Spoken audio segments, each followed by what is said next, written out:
If you walk into a bar in Monterrey, Mexico, or really anywhere across the continent on a Friday night, there's a good chance you'll hear this melody. To millions of listeners, Te Juro Que Te Amo is a foundational piece of regional Mexican music. It has become standard repertoire, a song passed down through families and local bands for decades. It's a track with unusual range. One day, it's the theme for a massive primetime telenovela. The next, it's being reinterpreted as indie pop or rocksteady. But while this song is treated like a homegrown anthem across Latin America, it didn't actually start here. To understand how a single melody managed to travel so far and adapt to so many different sounds, we have to look at the anatomy of its evolution, starting with its original source.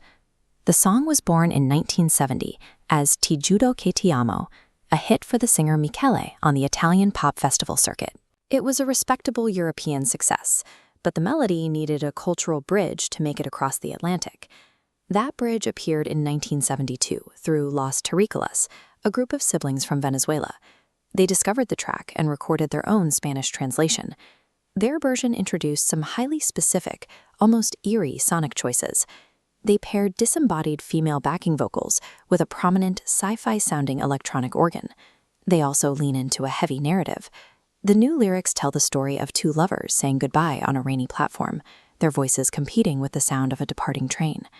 The Spanish translation changed the emotional stakes with a single grammatical choice. By using the word mas, meaning but, instead of mas, meaning more, the question becomes a realization. I swear that I love you, but why cry?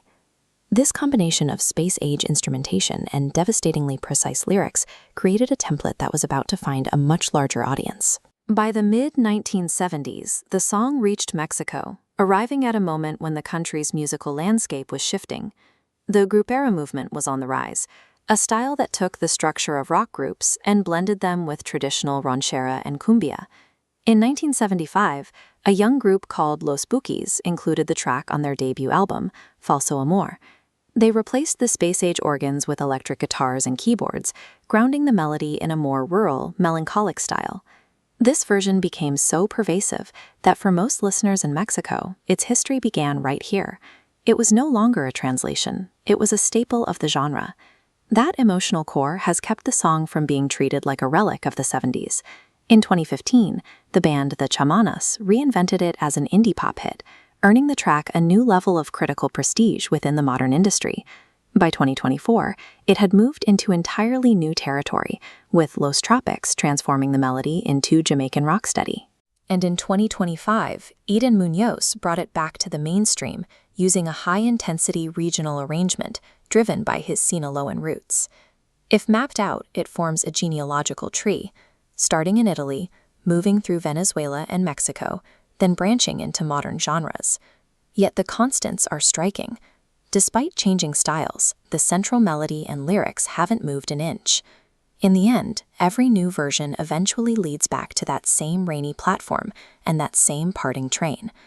Te Juro Que Te Amo shows that a song's identity isn't fixed by where it was written.